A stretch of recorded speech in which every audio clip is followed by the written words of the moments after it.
Hello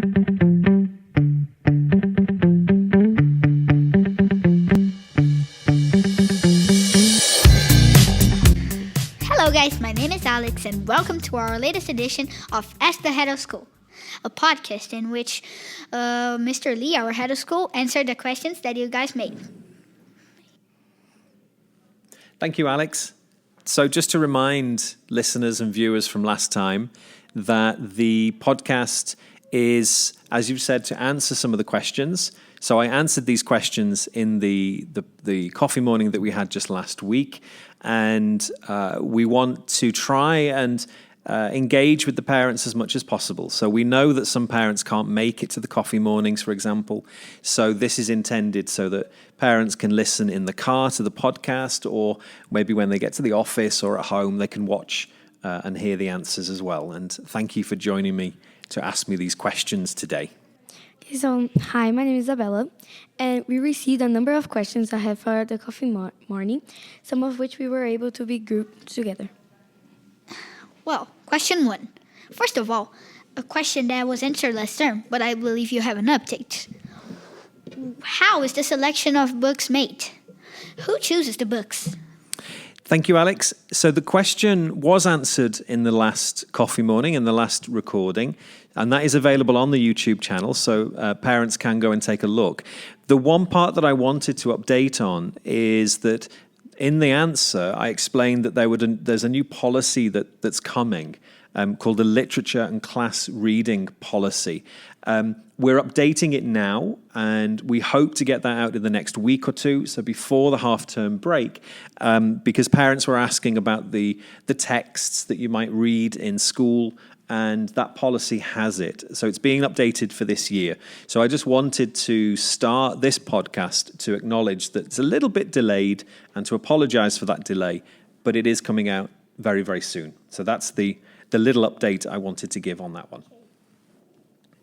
Okay, so how is the integration of English-speaking children? Thank you, Isabella.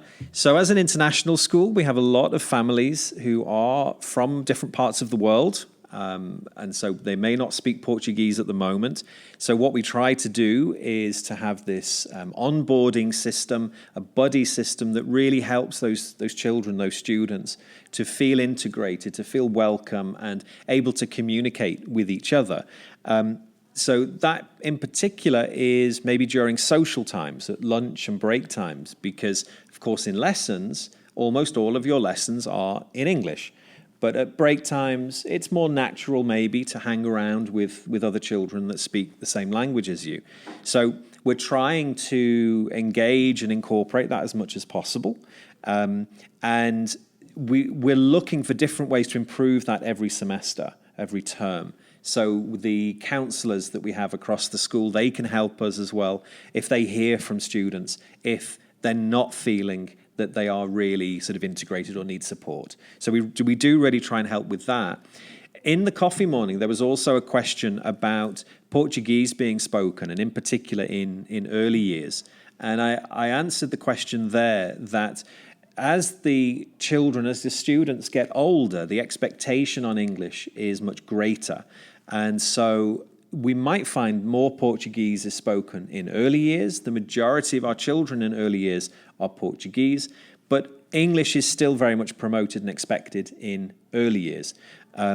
It's still the focus. It is the international school and the expectation, but it's just that level of English maybe changes over the course of the school as the children get older. Okay, why so many apps, school, seesaw, etc. for the same thing? Thank you, Laura.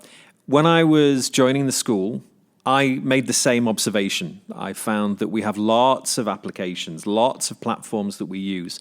So over the last 2 years that I've been here, we have been looking at that. We've been trying to streamline, reduce the number of applications. But it's a process because many of you, the teachers and the parents, are used to certain things, certain ways of doing it. So we will be phasing out some platforms, some apps that we use. But we don't want to sort of just stop everything and then suddenly decide that we're missing something. We've already announced to the parents that the current school app, the iSchool app, We are replacing that next month. So we're in the process of getting everybody ready with that new app. And what we hope is that that app actually has a lot more functions and things that we can use it for, which will help communication, help us to send and share information. In primary and early years, they tend to use a platform such as Seesaw, which is a really good way of sharing the work that the children are doing, that you're working on in class. But we also are hoping now that ManageBack, one of the other main platforms we use, we're waiting for them to launch a portfolio function, which will have exactly the same, if not maybe, dare I say, better ways of showing student work. So as things come up, we are trying to replace and reduce the number of apps because we know that it can get complicated if we're having to switch between one or the other. ManageBack, I've just mentioned, is being rolled out to all of the sections. So early years and primary are already using it, particularly for things like your reports. Secondary are using it a lot more for teaching and for planning lessons. But eventually we will be using that a lot more. So ManageBack will be much more recognized and used by your parents as well. So yeah, it's a process and it takes time, but we want to make it as easy as possible and reduce all the applications that we're using. Okay, thank you, Mr. Lee. But another question that parents made was, why does the nursery snack need to be brought for home? Do they have any restrictions or something like that?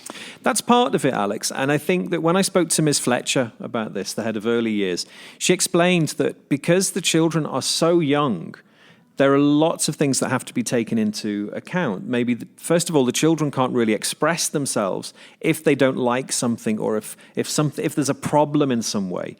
So particularly with nursery and tiny tots, so for the very young ones, that's where they're asked to bring the snack in because mums and dads know what the child likes, what they will eat, what they won't eat. So it just makes things a lot more consistent, a lot more familiar to what they're doing at home. And it kind of keeps to that routine that they're used to. So instead of trying to introduce new things when the children are very, very young, then they can continue, as I say, with that familiar pattern, the familiar things they're at home. When I was when I was chatting to Ms. Fletcher to get the answer really for this, so I can get the best answer, I also spoke to our nutritionist, Ms. Priscilla, and she reminded me that the parents can ensure then that the snacks are meeting any particular, you mentioned there about kind of intolerances, any kind of particular allergies or preferences. So when they're young, we can meet those needs like that, and we know about it. And it's something that really just helps us be as focused as possible on the individual child when they're so young. When you get older, you can express yourselves more clearly. But that's really the reason in the early stages of early years, just to make it familiar and comfortable. Oh, okay. So, what is the school's policy for dealing with romantic relationships between the students? Yeah, now this is something that comes up from time to time. And as I explained to the parents in the coffee morning, this is a natural stage of development to explore relationships, to feel that maybe you like somebody. And what we need to help the students understand is that whilst we're happy that you're developing these relationships, we have to keep it appropriate for school. So occasionally we might see some students, usually the older ones, the secondary, perhaps holding hands around campus, and we think that that's okay. But if it goes a little bit further and maybe kissing and things that's a lot more kind of personal, maybe more intimate like that, that's where we'd say, look, that's not really appropriate for school.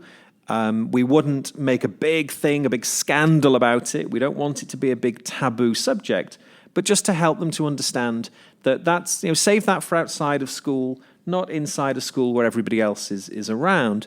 And if the students don't really understand that or kind of keep repeating it, then we might have a word with parents and say, look, just help us with this. Help us help the students to understand why we want them to be happy and have relationships, but what they do in school just needs to be managed, really.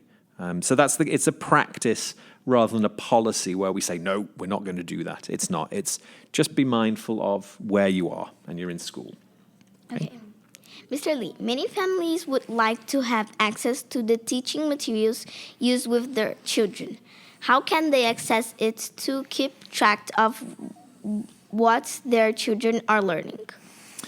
Parents who come to the coffee morning will have heard me say previously that we want the parents to be involved, we want the parents to know what's happening in school, but we also want things to be a little bit more flexible at times. I mean, you know that if a teacher asks you a question, a provocation, some sort of inquiry in your lessons, that you have the freedom to go off in one particular direction. You don't have to follow the same line as everybody else. So all of the planning, all of what is intended for school is done well in advance. The teachers and coordinators spend a lot of time preparing all of this material. And more recently, they've been working on things like letters related to the learning units, so that there's a summary of what's coming, but not maybe the detail that happens in the class, because the teacher then is able to change things. So they are being updated. Learning unit letters are being modernized, the format being changed a little bit to make sure that people, parents can access it. We do have access to the program of inquiry for primary that's available in school. Parents can take a look at that. That's the overall program, everything that we plan to cover throughout all of those years. And then I also mentioned earlier about Manage Back. And so Manage Back, particularly in secondary at the moment, is a good place that parents can follow and see what's happening. And as we roll that out much more, then primary and early years will also be able to use Manage Back to see that. And I also reminded parents that parents are always welcome to arrange a time to come in and speak to your teachers, the subject teachers or specialists as well. If they still need extra help, then there's the coordinators that can help. And if they're still not sure, then the heads of section will be very happy as well to explain anything if they're still not sure about what's happening. And we're using iSchool currently. It will be Class App, the new app, soon, to celebrate learning as much as possible by posting something throughout the week to show all the lovely things that are happening. So there's a process there, but any questions, parents are always welcome to come into school and ask for help, ask for clarification. Okay, thank you, Mr. Lee. Now I'm going to ask 2 questions for you. How's the use of mobile phones in school going? And has last year's resolution been put in practice? Thank you, Alex. So earlier this year, about April this year, we stopped the use of mobile phones in school. In primary, as you know, if you do have a phone, you've always been expected to leave it in your bags, leave it in your cubbies in the classrooms, that you wouldn't use it during the day. But secondary students were allowed to use them. Since we've stopped phones, they must put the phones away at the very beginning of the day before tutor time, and then only allowed to then get the phones out at the end of the day. And the reason for that is that the students don't need the phones during the day, because students in grades 6 to 8 have Chromebooks, individual Chromebooks. We have access to iPads and Chromebooks across the school. In primary, you have access. You're using 2 iPads here now. So during the day, the students just don't need it. And the actual process is working very well, and students understand. This morning, I mean, I did take a phone from a student that I found using it after the morning, but the student fully understood that, okay, yeah, that was my mistake. I shouldn't be using the phone, and the phone is with me, and she can take it back at the end of the day. And so the policy, the practices, we're following it, and generally the students understand. The good thing that I like about this was that the one thing that we hoped would happen is that students are talking to each other. They're interacting much more than they were before. That some of the games that we've bought, which was their request, I asked them, instead of using your phone, what would you do? So we have a snooker table, we have a hockey table thing, I forget what it's called, but those big table games that they wanted. And students are using them. They're talking, they're playing games, and that's exactly what we wanted to happen. So thankfully, that part is working. And before I go off, you have a follow-up question to that, don't you, Alex? I have another question. Well, mister, from what year will mobile phones be allowed? Like grade 9, grade 10? From when? So I think I've kind of already answered it. But what I said to parents is, you just don't need a mobile phone. We know that some students, some parents would like their child to have access to a phone to, at the end of the day when you're waiting to go home, if you're not at the gate or something, mum, dad can call you. But if there's any issue during the day, if parents need to speak to school, we have a phone in the main office. You can go and use the phone if you absolutely have to. But during the day, you just don't need a phone. So I didn't give an age when students can have phones. That needs to be a parent's decision. But in school, you simply don't need one. And so we don't want you really to bring phones to school. Okay, so thank you, Mr. Lee. So why does the school hire teachers who don't speak English? Parents commented on a couple of teachers who do not speak English. The first answer to that I said on Friday is that it's actually not true that we hire teachers who don't speak English. So I'm not really sure where that part of the question came from. But what I did say is that all new teachers who we hire and assistant teachers, they all speak English. They all must speak English because all of our lessons, with the exception of languages, are taught in English. So everybody hired new must speak English. Any existing teachers whose level of English perhaps isn't at the level that we really need, they are very strongly encouraged and expected to be working hard on addressing that. So to have lessons, to be practicing English and teaching in English in their lessons. And they are supported, they're helped as much as we can. But ultimately, it is down to the teachers to help to improve. But all new teachers must have that good level of English, if not an excellent level of English. The exception, as I mentioned, would be languages, of course. If a Portuguese teacher, for example, also speaks English, fantastic. But the main focus is that they must be an excellent Portuguese teacher or a Spanish teacher. So we don't make that such an expectation because they teach a language. But any other subject, definitely. And the new monitors, for example, that we have around school, we didn't expect them to speak English. One of them does speak some English. Another one really wants to learn English, so we support them. But certainly for teachers, all new teachers must, and existing teachers are very strongly and in fact expected, to speak English, to learn English. Canteen. Payments. When will we have an app or card? I've been talking to parents in the coffee morning about this for a very long time, about the tuck shop, for example, having a cashless tuck shop. And we're getting there. We really are getting there. Something is coming. I was speaking to Mr. Monano, who is our IT manager, and he assured me that it is on the way. The contract with the supplier is with the lawyer. It's all it's on its way. We will be able to receive and accept cards payments as well as through an app or however it looks, and continue to receive cash. So any kind of payment. And he believes that it won't be long before we do have this system in place. Parents who come to the coffee morning know that I always want to try and give a concrete answer and the date when something would be ready, but I've also learned not to, because if we don't meet that date, then we're all upset, we're all disappointed. So hopefully very, very soon that is coming. I have the student council asking me as well about a cashless tuck shop and so on.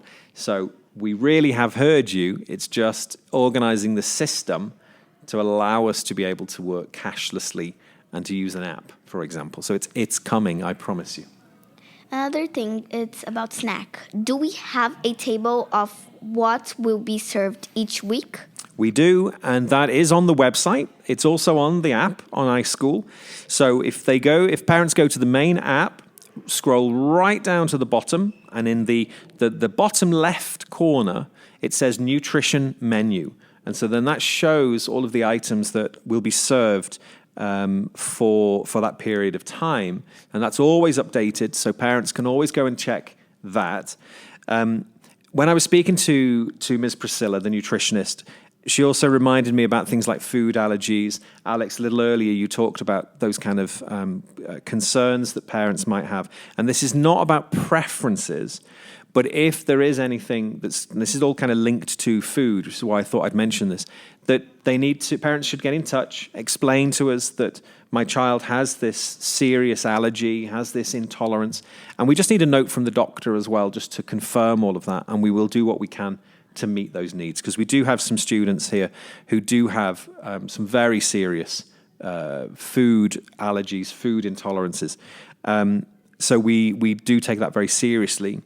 Going back to the Tuck Shop for a moment, on the 15th of August, so the beginning of this year, we wrote to all parents as well with update about the Tuck Shop and the items being sold and the costs of those items. And if parents need that, it is on the app as well. They can go back to iSchool and check that out.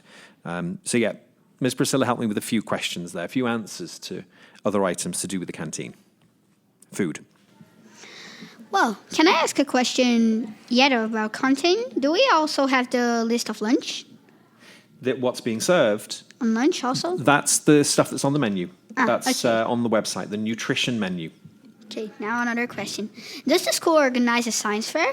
If so, which grades do take part? So currently, no, we don't have a formal science fair, but we have been talking about this for a while. Now this year, we have Ms. Forno, one of your teachers, one of the grade 5 teachers. She is the science coordinator, curriculum coordinator. So she is also keen to do it, but as well as being your teacher, she's also extremely busy being a science coordinator, making sure that everything that we want you to learn in science is being planned for properly, and also to link with the secondary teachers so that secondary science then continues. It's a big job, it's a big piece of work that she's working on now, but once that's done, then she wants to start looking at introducing a science fair, particularly there in primary. In secondary, and we hope that we can do this year, we're going to be introducing a STEM-a-thon. And for those of you who don't know about STEM, I explained to parents that's science, technology, engineering, and mathematics. That's the STEM acronym. Sometimes it's called STEAM. The A is arts. But as we already teach arts discretely, we have art, drama, music, for example. We also have design that incorporates all of that. We're looking at STEM. And so that will be almost like a science fair as well. It'll be a STEM fair, and that's coming up in the year. And so we hope that then that will become a regular practice, that we're able to continue with a science fair and or STEM fair, STEM-a-thon, coming up very soon, hopefully this year. Okay, thank you, Mr. Lee. The next question is the academic part of the grade 6 and the presentation of the teachers, since there were several teachers. Yeah, and so the grade 6 information session, and as you know, we run information sessions for all of the grades at the very beginning of the year. That was held on the 5th of August. And so parents who came to the information session will have seen photographs of the teachers who will be teaching all of those subjects, including the tutors. In the coffee morning on Friday, I flashed up the images again for everybody to see. All of the particular information as well. Again, there was a lot of information shared in that in the information session, sorry. So it's difficult to go into details now in a podcast, but what we did say is that if anybody has any questions, they can go to the subject teachers, the grade 6 teachers. They can go to Ms. Castro, who's the middle years coordinator, and we will provide answers to the specific questions, because we've already run the information session and it's difficult to know from this exactly what information was required. But each year we do run these information sessions to give an idea of what's going to come up over the year. But any questions, they can always come back and ask somebody. Okay. Mr. Lee, status of the new construction and projects and the sports activities. Yep, this campus is still growing. We opened then this year with another big building that is looking great, that we're going to be using for secondary. And at the back of us now, where we are, we're constructing the track and field. So the track and field, I am informed, will be ready for late January when you come back next term after the big holiday. So that's the plan at the moment. Again, parents at the coffee morning always know that I tell them what I know, and then we hope that that is going to happen. So that should be happening then. And the next big project that we really need to happen pretty soon is our kitchen and dining room. Because as you know, we're using a temporary kitchen and dining space, which really is just not big enough for us now. There's so many of us here at 500 students that we're running out of space. So a purpose-built kitchen and dining room will be constructed after the track and field. That is likely to take about 18 months to build. So probably if we work on 2 years, what that actually means is August 2027, which feels like a long time from now, because it's almost 3 years from now. But if they do start construction early or mid next year, it's still possibly 2 more years. After that, then hopefully we'll be able to start on the pools and the courts. We'll have full-size courts, and that's going where the car park is at the moment, and the car park will be underneath. Underground. So all of these things are still in the plans, all still supposed to be happening, but it's just exactly when. Linked to that question, what I did want to just remind everybody as well, linked to sports and PE, is that we have our PE Fun Day on Saturday the 28th of September. So hopefully we'll get this podcast out in time just to remind everybody that that's coming up. On the Saturday morning, just to come and have fun related to sport, but not necessarily the competitive sports, but just to have fun being active. 28th of September. Okay, so... Well, is diversity welcome or encouraged within our community? Thank you, Alex. And my initial response is absolutely. So last year, 18 months ago, I set up with some parents and some staff what we call the Community Integration Committee. And the intention of that was to get together and talk about the diversity that we have across the campus, that we have staff from all over the world. We have lots of different languages, faiths, religions on this one campus.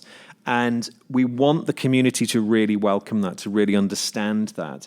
And when I first joined the school 2 years ago and started this integration committee, it was clear that some of the parents didn't really understand what we meant by diversity and what all of that includes. So with the integration committee, they were the ones who brought this up, and they came up with like a spider diagram to show all the different ways that we can represent the diversity. And so that included, as well as faith and religion, but economic background, the different languages, any learning needs, that kind of thing. That sometimes parents talk only about sexuality in school, and it's not that. It's about so many more things, so much more. And so the integration committee is doing a really good job to help me with that. We'll be meeting again soon. And the message that we're trying to get out there is that we're not at any point pushing one-sided arguments, that we're not promoting certain agendas, that it's not in our interest to say that you should be doing things this way or that way. But we just want everybody to acknowledge that difference that's across the campus. And then I'm hoping that then goes on to lead to acceptance as well, because sadly there is still a lot of members of the community that don't feel truly accepted here. So it's a process. It's something that we do have to work hard at. And now that we have a new value of belonging, I went through the process with the parents on Friday, the vision and the new mission that we have, that belonging, for example, is one of the values. So we want everybody, staff, students, parents, to truly and genuinely feel like they belong here at St. Nicholas. And it's an effort, it's a project for everybody across the campus. But thanks to some of the parents and some of the staff in this integration committee, we're getting there. We really are helping to spread that word and to make it as welcoming as possible to be here at St. Nicholas. Okay, thank you, Mr. Lee. So now it's time to wrap up. These were the questions we received for this coffee morning. Thank you for everyone who sent questions in advance for this podcast. You will be invited to do the same ahead of future coffee mornings. So the next coffee morning will be in Monday, 28th of October. At that coffee morning, Mr. Lee will provide some feedback from the recent community survey response with the parents' ideas on how the school can improve over the course of the new year. And also, thank you for Mr. Souza and Mr. Neto, who gave us all of those supplies and helped us to produce this podcast. Thank you. And I'd like to thank you, Alex, Isabella, Laura, for helping me with the questions today. You've done an excellent job, so thank you very much. So, join us next time. For another edition of Ask the head of school. Bye. Bye.